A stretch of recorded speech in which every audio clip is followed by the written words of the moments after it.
Prince Mahesh Babu, Krishna Vamsi కాంబినేషన్లో ఎన్ రామలింగేశ్వరరావు 23 ఏళ్ల క్రితం తీసిన సినిమా మురారి. మహేష్ కెరీర్లోనే లాంగెస్ట్ మూవీగా వచ్చిన మురారి మేకింగ్ పరంగా సూపర్ అనిపించుకుంది.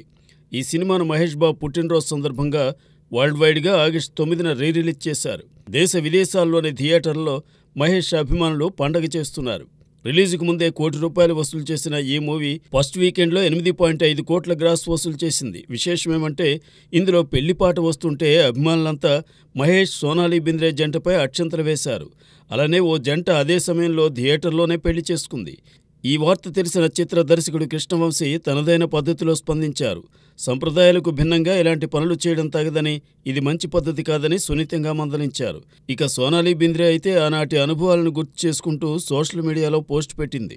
మురారి రిలీజ్ హంగామా ఇలా ఉంటే, మహేష్ బాబు బర్త్డే సందర్భంగా ప్రముఖ నిర్మాణ సంస్థలన్నీ కూడా మహేష్కు గ్రాండ్ పిక్స్తో సోషల్ మీడియా ద్వారా విషెస్ చెప్పాయి. బట్ మహేష్ బాబు రాజమౌళితో సినిమా తీస్తున్న దుర్గా ఆర్ట్స్ నుండి ఎలాంటి అప్డేట్స్ రాకపోవడం అభిమానులను నిరాశకు గురిచేసింది.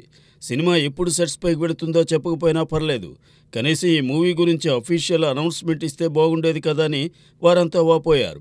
అయితే ఈ సినిమా కోసం గడ్డం మీసాలు పెంచిన మహేష్ వెకేషన్కి వెళ్లి జైపూర్ ఎయిర్పోర్ట్లో ఫ్యామిలీతో వస్తున్న వీడియో బయటపడింది. సోషల్ మీడియాలో వైరల్ అవుతున్న దాన్ని చూసి ఫ్యాన్స్ సంబరపడుతున్నారు. ఈ ఏడాది సంక్రాంతికి గుంటూరు కారంతో మోడరేట్ హిట్ అందుకున్నాడు మహేష్ బాబు. అతని కొత్త సినిమా విడుదలయ్యేంత వరకు బహుశా రిలీజ్ మూవీస్తోనే ఫ్యాన్స్ ఆనందపడాలేమో.